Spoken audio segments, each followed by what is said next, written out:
Last night, the game.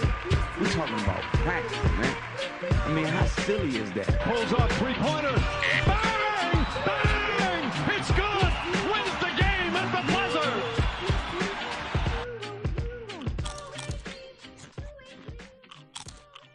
And welcome back to the Hoop Junkie Podcast, the #1 sports podcast in the world. According to us. I'm your host, Zach, joining you from the beautiful Jamaica. And I'm joined by my host, Chance Baker. How you doing, Chance?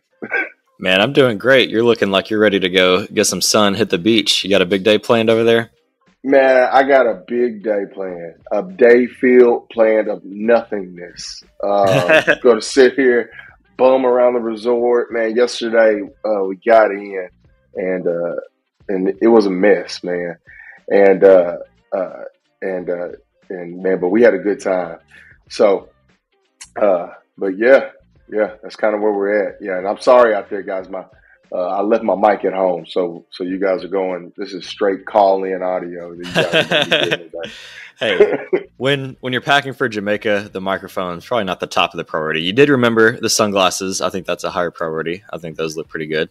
Yeah, I did too. Because dude, this sun is doggone aggressive out here, dog. And I'm a Texas boy, so this sun is serious. Oh yeah, that's how you know it's serious. Well, but look, Chance, look, we're gonna jump straight into this, so I can get around here and start drinking some rum punches, and you can get back to your day. But Chance, you wrote a great blog post, kinda, this week, encapsulating this whole issue with Ja Morant. But I'd be remiss if we didn't talk about it for our listeners. Hey, and our listeners out there, go to hoopjunkiespod.com. You'll see the blog post that Chance writes about his take from a Memphis Grizzlies perspective. But Chance, to the people who didn't read it, how are you feeling about things right now with the Memphis Grizzlies and Ja Morant? Honestly, I just feel like a disappointed father at this point, where it's like, like you have your kids like, look, one time I told you, like, you got to clean this up. Second time, like, hey, look, son, you've got to listen here. And then, like, by the time it gets to the third or fourth time, that's when, like, okay, like, clearly there's like some type of deeper issue here. And so I just remember I wake up, it's Mother's Day, you're feeling good, you're about to go spend time with family. And, we're all in basketball circles. I'm sure you're like me. You probably have a million different group texts of all different sports fans that share the latest news or whatever. And so, and I cover this in the article, but naturally everybody wakes up, they check their phone, and I've got all these texts, and one of them is like from one of my friends. It's me and two other guys, and he's like, guys, I don't know if you guys have seen social media, but what is going on with Ja? And as soon as I saw that, I was like, my heart just dropped, because I was like, oh, what did he do now? And so I immediately pull up Twitter, another group text, and I see the video, and I was just shocked. I mean, you go through the whole period of humiliation, embarrassment. He's the face of the talk for really like 4 to 6 weeks. People talked about that pretty much the entire time he was gone. It was a huge story. And so with the way he talked in his post game, or his, end of season media availability, you really thought that, things were starting to click. He acknowledged his mistakes. Adam Silver seemed to have an impression from his comments that he really thought Ja, acknowledged his mistakes and was ready to learn from it. And there's an issue that I've seen a lot of local people, and even some national people. I've seen JJ Redick, who I agree with JJ Redick on the majority of things that come up, especially basketball related. I did not agree with JJ Redick here, but there's this alternate point of view where people are saying, Ja didn't do anything illegal. He has every right to own a gun, especially in a, open carry state like Tennessee. Like, he didn't do anything wrong. And there's a couple issues with that. So for one, it's really simple. The NBA is a private business. If Adam Silver tells Ja Morant, hey, I'd prefer if you not wave a gun around on social media over and over again, can you do that for me? And Ja's like, yeah, I got you. And then for whatever reason, he just has to keep waving his gun around. It doesn't matter if it's illegal. That's an issue. But two, I guess I just missed the mark when the bar for a suspension was just whether or not it's legal or illegal. So I was talking to my wife the other day about this. And so I was talking to my wife and I said, okay, look, if I woke up in the morning and Steven Adams went on Instagram Live for 10 minutes and he was just like, you know what, mate, I'm just tired of black people. I really hate black people. I'm over it. Every time I'm around a black person, bad things happen. I just really wish there were no more black people. Yep. Did Steven Adams commit a crime in that video? Nope, no crime. Would he be suspended or more likely banned from the NBA if he posted that video? Most likely so. So there's a discretion there. It's not simply just is it legal or illegal. If the NBA doesn't want it, the face of the league, one of the top American-born players in the entire league, waving guns around over and over. And I get it. If this was his first instance where this video happens to come out, there's a half-second video of him showing a gun, we can agree the suspension would probably be pretty minor, if anything at all. That might even be a slap on the wrist. But when you combine that with his previous years worth of history of flashing guns, allegedly pointing lasers, and then showing a gun in a strip club while likely intoxicated, when you have that whole history before it, and then to have the presence of mind to still, for whatever reason, have to flash the gun again, that's where the issue is. And that's why I think 20 to 40 games is the most likely outcome. If I'm Adam Silver, as much as I love the Grizzlies, I'd even lean towards the 40 games. And that might even be kind of a hot take with where things are right now. But it's just like you make everybody look stupid. You make Adam Silver look stupid for giving you a light punishment. The Grizzlies look stupid for continuing to support him. The fans, everyone. I remember back to that game against the Rockets when Ja returned. And I just remember the ovation he got at home and how everybody was just rooting for the guy to succeed and to bounce back. And we've all been rooting hard for him to turn things around. And I obviously hope he continues to get back in the right direction and turn things around. But it's just frustrating to put all that weight and then it just all disappears just like that. So that's summary of, my thoughts on the situation. I think some people are not realizing why this is such a big deal and why this is such a problem. And I don't know what the issue is with him and why he feels the need to put himself in this type of lifestyle, but I really hope things turn around soon for his sake. It's all y'all fault. It's all y'all fault of this. You know why? Because y'all bullied this man talking about how he had that little gun in the strip club at Shotgun Willie's. And he said, you know what? I got to show y'all I got a bigger blicky.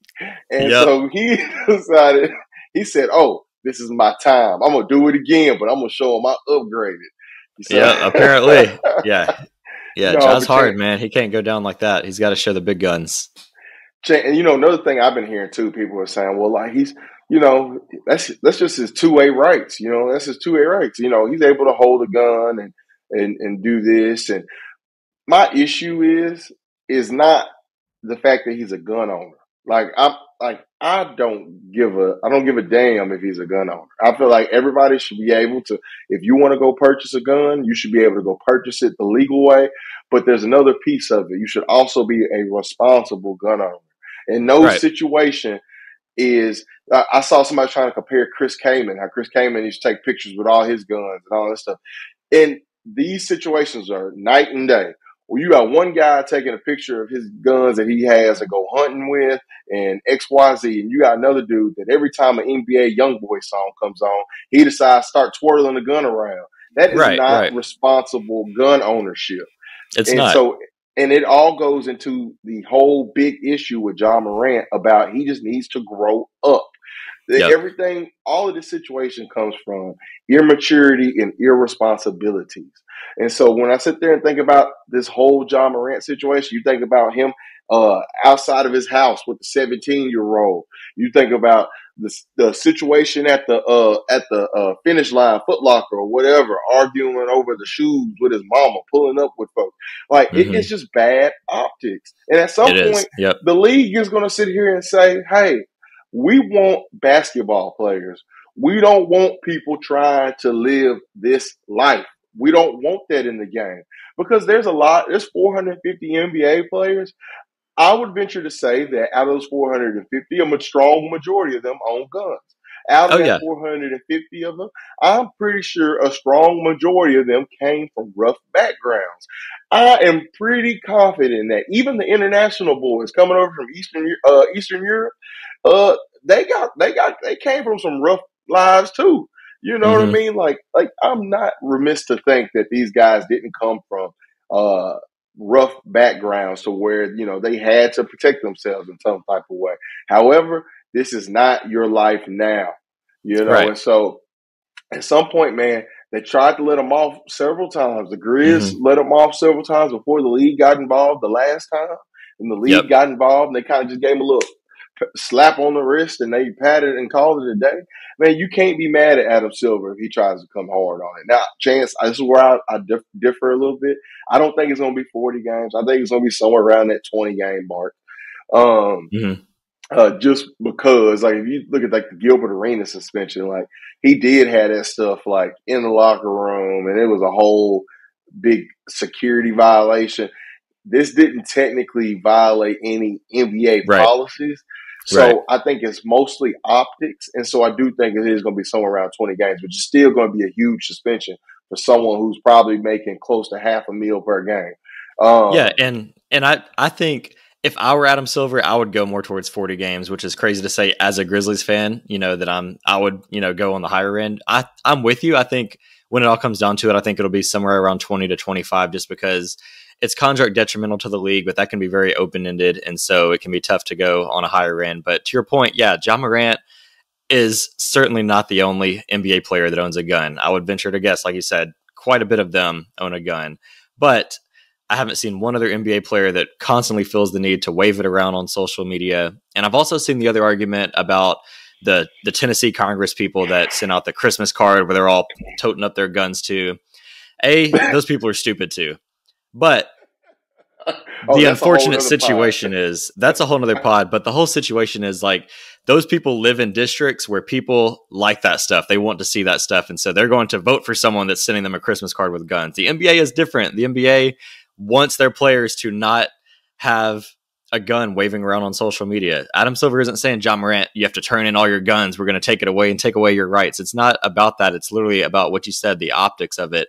And the NBA has an image, and Ja Morant's held to a different standard than Luke Kennard or John Conchar or some, mid-level role player. Ja Morant is one of the faces of the league. I remember when I went to a game in Phoenix this past year, and I was just shook because this was a road game in Phoenix, and everywhere I look, there's Ja Morant jerseys all over the arena. When Ja Morant walks out to warm up 45 minutes before the game, the whole arena just goes silent. This is before even, the first controversy. And so I just remember how starstruck everyone is to see Ja Morant. This dude is such a big deal on a national, even worldwide scale at this point. And it sounds like that pressure is really getting to him. And that's unfortunate. I really hope that he gets the real help he needs, not the couple days in counseling, but some real genuine help that he needs to improve from this, because he does. He has a lot of weight, a lot of pressure on his shoulders in every city that he goes. And I hope he can turn things around, but it is a real issue right now. And it's on him from here to figure it out. It's not on any of his friends. It's up to him. It is, man. But look, in lighter news, man, first we had Robinson, Duncan. Now it's Wembanyama going to the Spurs. Well, most likely. None of that. Windhorst straight up said in France, he was like, "Oh, congratulations, you're going to the Spurs." I always find that funny how like the draft is still so long away, and he's like, "Congratulations, you're going to the Spurs." But this is one of those situations where it is very obvious, but can't say 100%. I guess you never know yet, but yeah, very very likely. You never know, but if I had to bet my life savings on something, this would be the bet I would make. Okay. Yeah. So anyway, Chance, like, man, this gives the Spurs their guy. And like I said before, Chance, I said if the Spurs end up with this top pick, the Spurs can instantly be a legitimate playoff contender. I'm not going to say like they're going to go off and win a championship next year. However, this team and this roster, add Wembanyama, if he is even remotely as good as LeBron was in his rookie year, this team's going to be competitive. Because if you remember, the Spurs did a lot of voodoo stuff to lose these games for Wembanyama. And I don't know if you can hear that. I got birds chirping in the back out there. Just good Jamaica wildlife, no problem.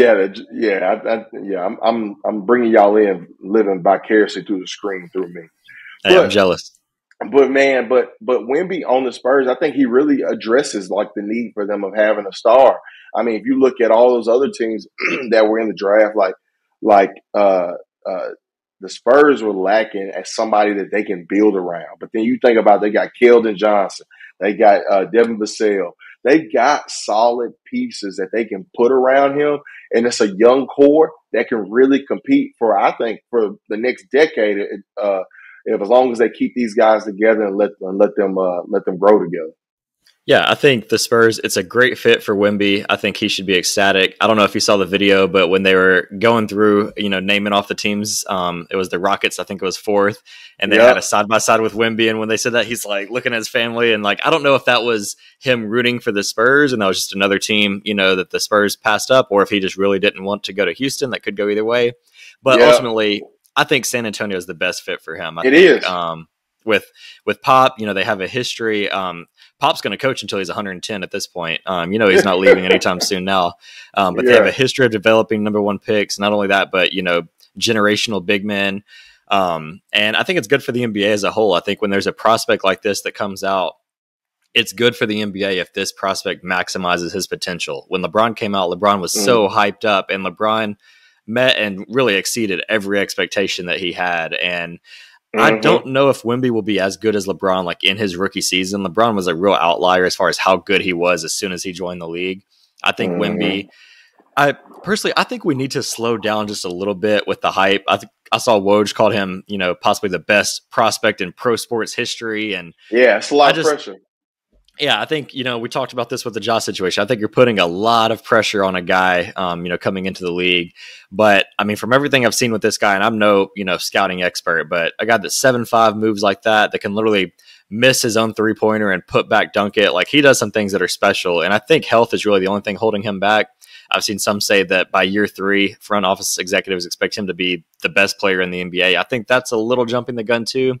But if this guy can be 75% of the expectations right now, the Spurs are set for the next decade, like you said. So I think this is the best landing spot for him. They have those secondary pieces, like you said, Devin Vassell, Keldon Johnson. Sohan had a great rookie year. I think they've got a good core around him. They've got about $30 million in cap space to play with, so they could make a move to be good in the next 1 to 2 years. The West obviously is loaded, so they have a lot of work to do, but this changes everything for them. And you could see how excited they were. I don't remember who it was that was representing them, but he was just screaming, just getting hyped as soon as they won. And I would have been too, because he's a generational talent with an extremely high ceiling and a pretty high floor as well. So I think it's the best landing spot for him. Excited to see how things look and excited to see how much he lives up to it. Man, Chance, on the Hoop Collective, Brian Windhorst was actually in France for the Wembanyama watch party. And he does a really good job explaining how Wembanyama, like how he reacted with each of these teams. And he talked about like the Houston and all that, and all of that. So to all of our listeners out there, I will plug you in on the Hoop Collective podcast with Brian Windhorst. And you listen, he talked about, I think pretty much at like he had no reaction until I think 10 when the Mavs had got went up, and then after that, Windhorst like broke down like every reaction from then, from That's 10 interesting. up. So yeah, I think that was really interesting hearing like the inside perspective, because man, this is a real situation, right? Like these are real people involved, and obviously like they've got certain situations in their head, thinking like, yeah, like okay, I want to go play with this guy, or I want to go play for that team or that owner or this situation. But man, I can't argue any kind of way. I would have loved Wembanyama in Dallas, but like the Spurs is the best fit for him. That's an actual organization that develops their players and does everything right. So shout out to Wemby, man, and those damn Spurs. They just won't go away. They do everything the best. I think we even had this in their eulogy. They even tank the best, and that you see the outcome of that too. So here we go, another Spurs dynasty coming up. As a Spurs hater, it's like it's getting hard, because it's like it's only so much hating you can really do. You know what I mean? Like, oh. Yeah. Well, anyway, so Chance, man, we've got a lot of mess that has been going on in NBA coaching circles. So last week or this week, I don't know. Everything's blurring together for me right now. Doc Rivers was the most recent guy let go after Joel Embiid and James Harden shit an egg in Game 7 for the Sixers. He was let go.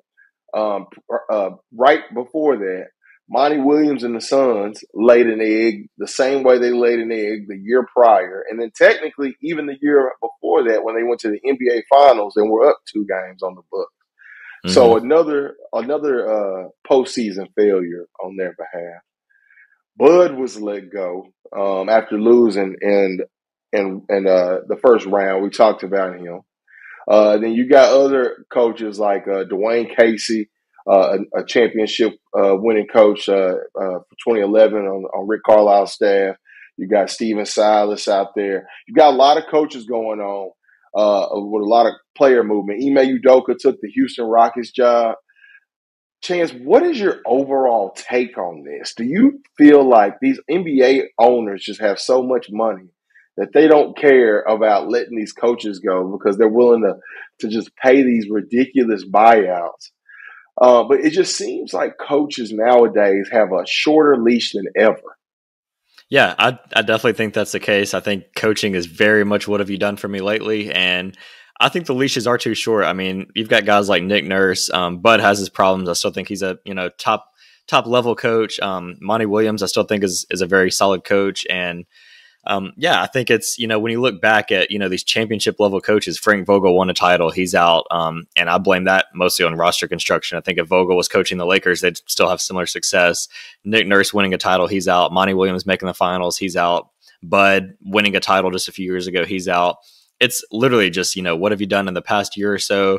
And it puts that much pressure on these playoff series to where you can have great regular seasons. You can win coach of the year like Monty just did, a year ago. But if you blow a couple leads or you have a couple times when you shit the bed in a game 7, like you're out just like that. And so it's interesting to see, where things go, because I think there's a lot of layers to coaching. I think coaching is really hard to sit back and evaluate because we're only seeing 10% of it. We're only seeing in-game rotations and, matchups. We're not seeing, the preparation that goes into every single game. We're not seeing what it looks like in practice, what it looks like, communicating with the players. I think, the little 10-second, inside the huddle that you hear, on TNT, that is not reflective of, what is going on throughout the game. So I have a lot of friends that, their evaluation of coaches is literally like, how do you use your rotations and when do you use your challenge? And that's basically like the best, the gist of like how they evaluate a coach is like, do they agree with the rotations they play?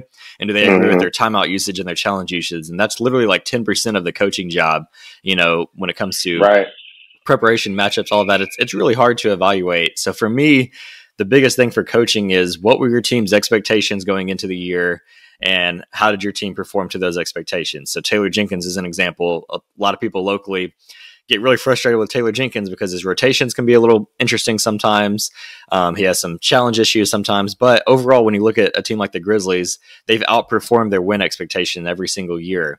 And so when a coach does that, I think a big part of that is the coach because he's prepping his guys and he's getting them in positions to succeed. I also think there's a couple types of coaches. I think guys like Monty are really good at developing players, whereas a guy like Nick Nurse, I feel like is really good at in-game adjustments. So it's finding the guy that matches what you're looking for. But ultimately, I think coaches have way too short of a leash now, and it adds a lot of pressure to that role. I'm not jealous of them that have to go through this and know that one bad playoff series, and it doesn't matter what you've done the past 5 years, you could be out just like that. Man, it's crazy, man. And it's like in here, I hate being a Doc Rivers defender because I've talked about it on this pod that how Doc is regarded as one of the greatest coaches of all time. However, he has a lot of questionable holes in his coaching. Like, I mean, dude, like he only won one championship with that '08 Celtics team that everybody thought that team was going to win more than one, right? And had a whole bunch of playoff disappointments and whatever. I'm not here to bash on Doc right now, but my thing is that you let this guy go after getting you to a game 7 that your 2-star players just didn't. They might as well not have put a jersey on, and like just did a complete no-show. And so it's just kind of it's sad that, man, like these coaches are getting the game. But I think a bigger reason in his fire particularly is that Daryl Morey is trying to do whatever he can to capitulate to James Harden and keeping him this offseason. I think that's probably more so the truth than that is that James Harden didn't like playing for Doc. And you could tell with some of his post-game comments, I think they'd ask about him, and he was like, next question. Whereas Embiid kind of defended him a little more. So it's kind of an interesting dynamic. For Doc, I didn't realize Doc has been coaching every season since 1999. He's going on like 24 years straight of NBA coaching. I think honestly he needs a break, man. I think he probably does. Mentally that job is so draining every single year. I can't imagine doing that for over 20 years in a row. I know Popovich is similar as well, but yeah, I think someone like Doc, I think he would benefit a lot from taking a year or two off, go to the broadcast booth, and then, reflect and decide at that point if you want to get back in the coaching carousel again. But I agree. I think Doc can be overhated a little bit, but also when your team just completely no shows in game sevens as often as his does when he's blown, That's true. 3 or 4, 3-1 leads now. I mean, yeah, that's true. Yeah, part of that is on him, but also we just have such a high standard for coaches.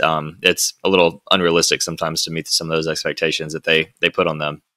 You do, because you think about even Monty losing his job, right? Like Monty Williams dug that franchise up out of the dirt. Mm-hmm. Like that franchise wasn't going anywhere. The most we heard about that franchise was when Devin Booker and all of his girlfriends was running their mouth on No Jumper podcast talking about all the stuff that they did. That was the only time we heard about the Suns. Yep. Because who they had, Earl Watson that was coaching before him, which Mm-hmm. I think they kind of let him go a little too quick too. But Monty Williams really did a great job with that team, and then a lot of that team's issues, I think, is deeper than just coaching. I think a lot of it came from just like mental toughness with a lot of their leaders on their team.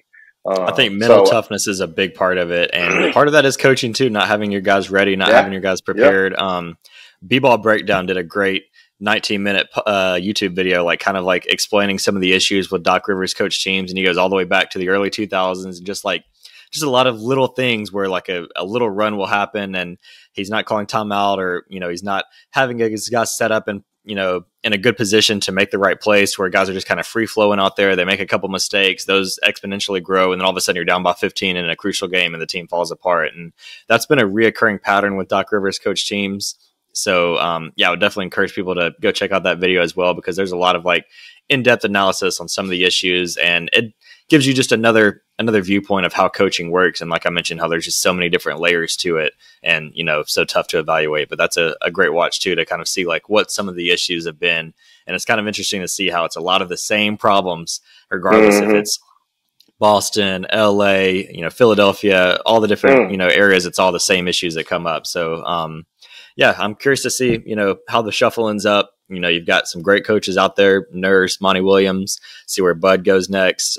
If Doc Rivers decides to, keep the train rolling going into year 25 or take a break, but definitely curious to see how the next few weeks go as far as the coaching carousel. I feel like it's like college basketball where everybody's just switching teams and switching around. So definitely got my eye on that.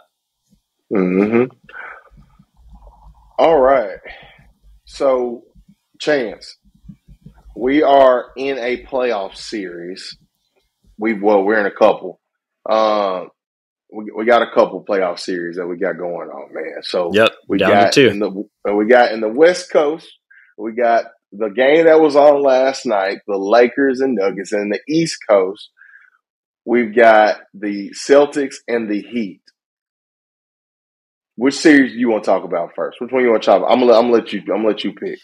So I want to hear your thoughts on the East first, because I'll be completely honest, I had a men's league game that night, so I was only able to catch part and the highlights. So I want to hear your thoughts. I was able to go back and watch some of it, but I was too busy draining threes out on the men's league court, so I had to check the score once I got out. But what were your thoughts on how that series played out? All right, so the East, Joe Mazzulla is the worst coach left in these NBA playoffs, and it's not close. And Spo might be the best. Probably is the best, right? I think the gap between those two. If I had to do a ranking, I would say Spo, Malone, Ham, Mazzulla. I think I agree 100% with that. You can't. He's off the camera. You can't. He's off the screen. You can't even see him. It really shows that the Celtics really screwed this thing up.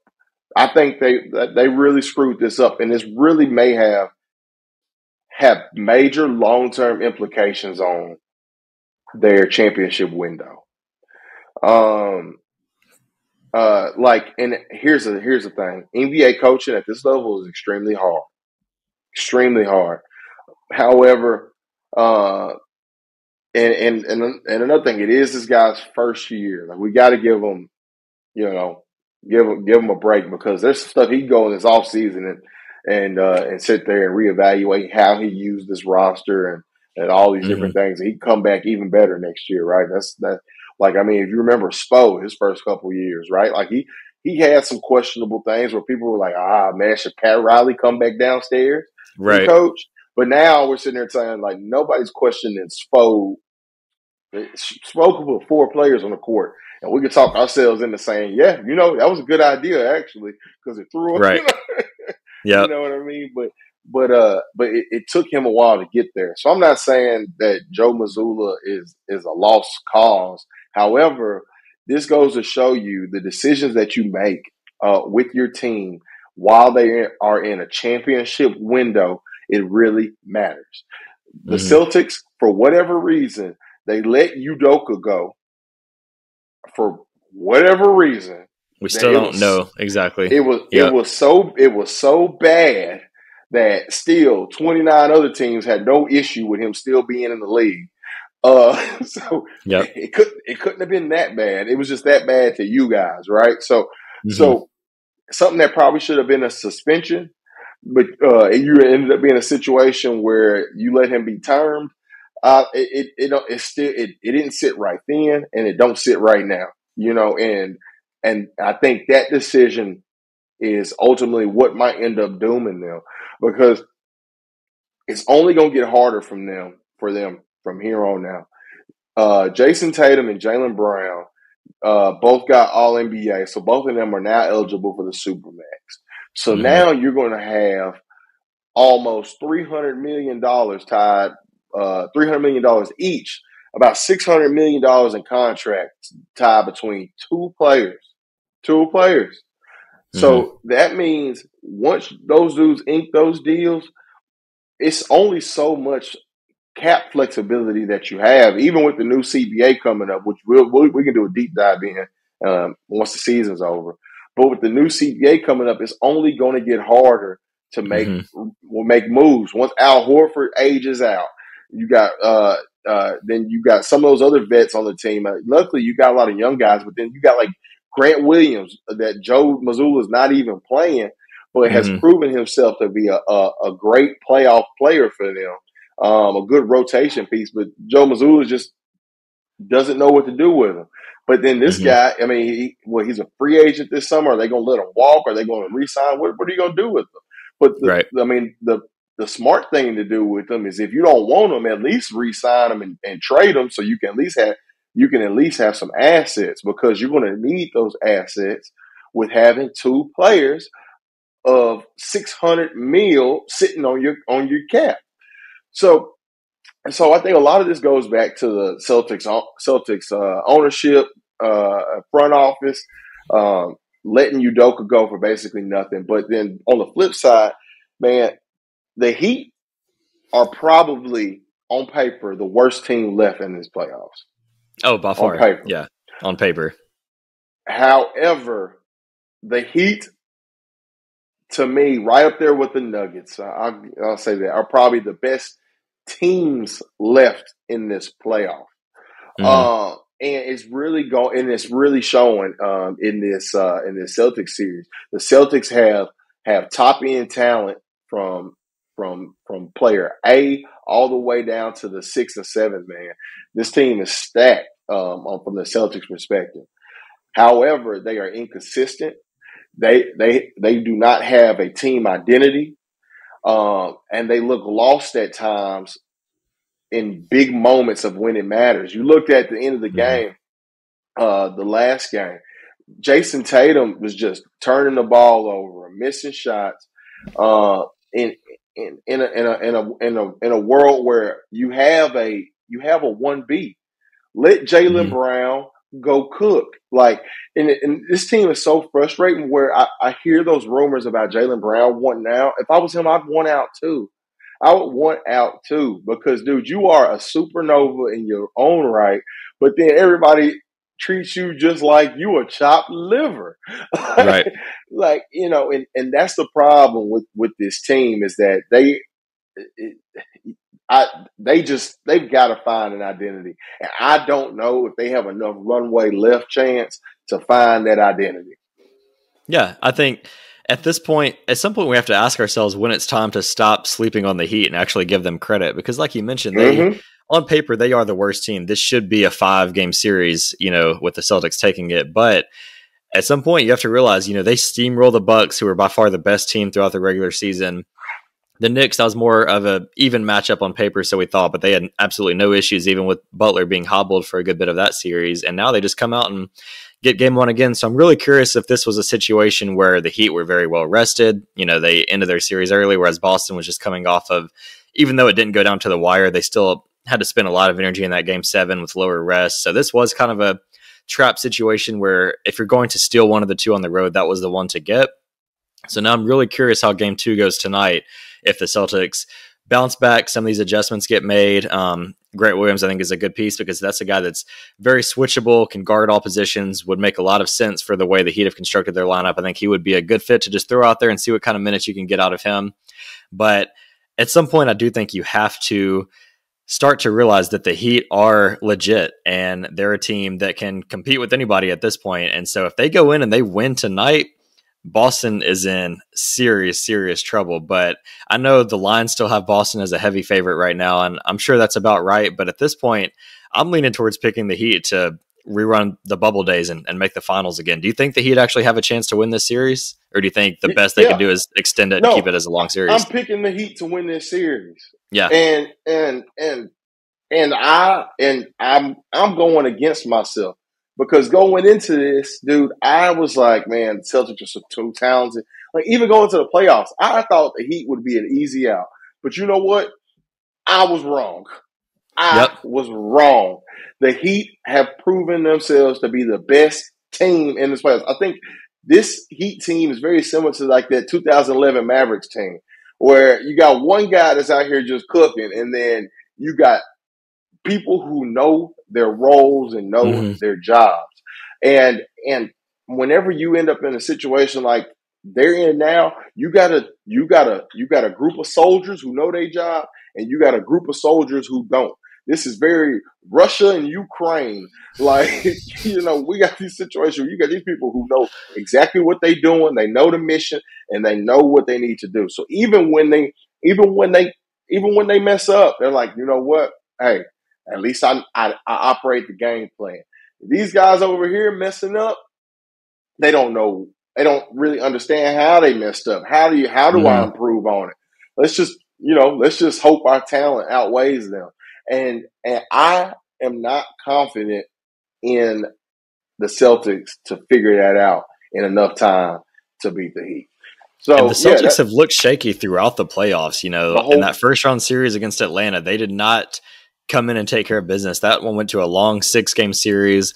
In the series against Philadelphia, obviously they went down 3-1. There was a time when the Celtics were on the verge of elimination and they were about to be done for. And it took everything they had, took a 51-point game for Tatum in game 7, but they really had to fight and claw their way back into that series. So the Celtics, yes, they were the more talented team on paper, but they have not been some juggernaut throughout the playoffs like what was expected of them. And so I think they are very beatable. I think they have a lot of flaws. Some of it is mental as well. A lot of it is on the coaching situation. So very curious to see, at this point, Miami's just a fun story. How do you not root for Jimmy Butler, who gets eliminated in the same matchup last year and basically says, we'll be back and it's not going to happen again. And Jimmy Butler's one guy that when he talks the talk, he backs it up every single time. And it's just incredible the way he continues to outperform in the playoffs every single season. And I'm never bet against Jimmy, man, because you will be left scorned. And I'm not betting against him this time either. Because when I sit there and I look at Jimmy versus Bam, I see dogs, consistent dogs every night. Whether their shot is off, whether it's on, they are dogs every night. With Jason Tatum and Jaylen Brown, I don't get that every night. You just don't. And that is what, even what was it, game 6 where Tatum looked awful. against Philly. Until That the game last 6. 6 minutes. Till the last 6 minutes. Like that whole game, I was sitting there like, dude, like we got, and this is on Missoula too. Like we got to switch this up. Like I understand Tatum's the guy, but this just ain't his night. Luckily, you got a guy like Jaylen Brown. Force feed him, give him more, give him more opportunities, run some plays for him. It's crazy because I would love to see a basketball breakdown on like the amount of plays that are ran for both of them. And I know it's not even close as what it should be. As like, if you got a true number 2, you should run almost as much plays for him as you run for your true number 1. You know, and I just don't see that often, and it's frustrating because that's a whole nother lever that the Celtics could pull, but they're just not utilizing it for whatever reason that is. I don't know. Yep. Now, so in the Western Conference, I know you watched the game last night. So the Nuggets versus the Lakers. So game 1. The Lakers they trailed pretty much the entire game, and then they made some adjustments at the end and really started to challenge the Nuggets. And mainly was playing AD off the ball from Joker instead of having him as the primary defender, which was genius, by the way. That was something that Missoula wouldn't have even thought of, but good job, Darvin Ham. And was genius because it really allowed AD to shine as a off-ball rim protector. But then he wasn't necessarily responsible for making that initial contact with Joker and trying to slow him down. So I think that whole thing really worked out well for him. And then they duplicated that again in game 2. And game 2 was as competitive as it could have been. Right, the game went down to the wire, but what I think that game ended up coming down to, LeBron missed he had 2 easy opportunities at the rim in that game that he blew. He had that when he tried to do that reverse clutch windmill or the whatever, cradle dunk, the cradle, and then just threw it away. And then late in the 4th, when he had drove down baseline and tried to come around the other side of the rim and just whiffed it. And then also had a turnover in the clutch too as well, man. Like that was not a LeBron that I'm used to seeing in those moments. Like it's really showing like that age is a thing, man. It's catching up.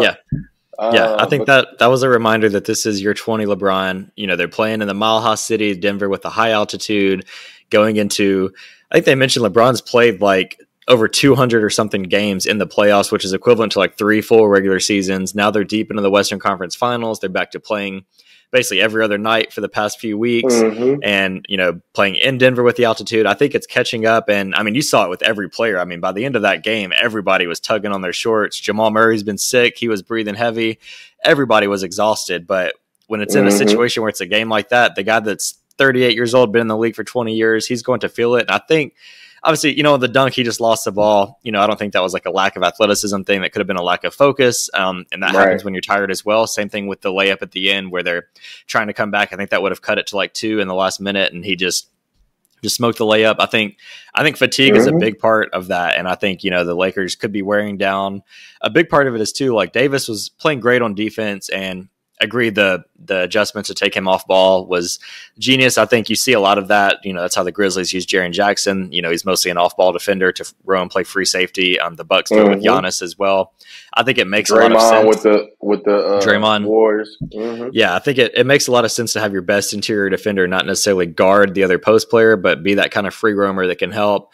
And Aaron Gordon hasn't really made them pay, from the perimeter. He just looks very hesitant to even shoot from that corner 3. They put Jeff Green out there. He was at least willing to take the shot a little bit, but curious to see how those adjustments go. I think part of that is doing more on-ball pick and rolls with Aaron Gordon to get Davis involved in the action. But, the X's and O's of this series have been really interesting so far. The Lakers start game 2. They go back to Vanderbilt. They take Schroeder out of the starting lineup. They go to Vanderbilt and put him on Murray.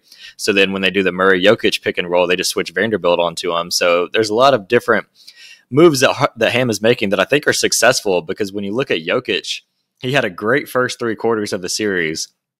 Once they started mixing up these coverages, Jokic has really not played that well. I mean, obviously he's getting his triple doubles, but he's not taking over scoring in the last really 5 quarters of this series. Mm-hmm. And the thing is, when you look at the box score and you see Anthony Davis throughout the game is just, 2 for 9, 4 for 14.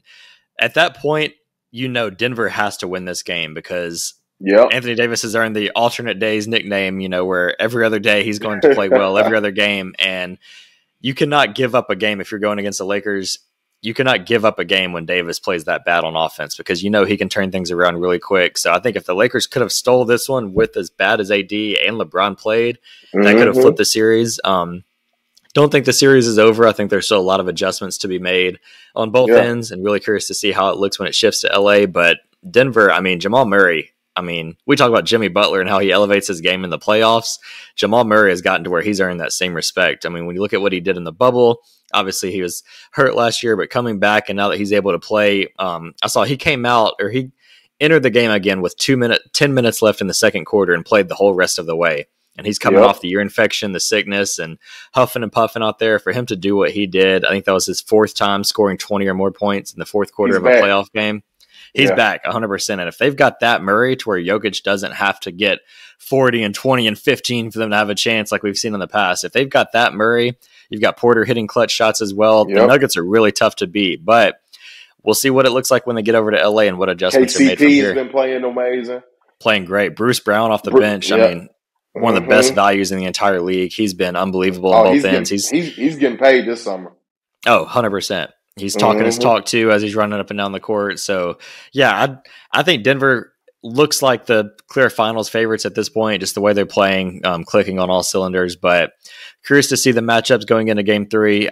Rui Hachimura has been incredible, and it's funny to look back in that Grizzlies series. They were just leaving him open, like, oh, let's see if he can make us pay. And now it's like, no, you cannot leave this guy open. He, is just unbelievable, and he's playing great defense as well. Very underrated trade for the Lakers that has been a big part of why they've been able to make it this far. But at this point, I would still say Nuggets in 6, but I do think the Lakers can get a couple. They could even get both in LA, and I wouldn't be too surprised. But I don't know if the Nuggets are going to lose a home game this postseason, just the way they're playing in Denver right now. Man, this goes to show you too. Like you just said, the Nuggets are probably the finals favorite, and I would agree with you right now. If I had to bet right now on the team winning the NBA Finals out of these 4, I'd probably put money on the Nuggets. Even though I want to see Bron win another, but I put my money on the Nuggets. It's crazy to say that, because all season long, Chance, we sat on this doggone podcast series saying, it's coming out of the East this year. It's probably coming out the East this year. Bucks, Boston, Philly, way too good.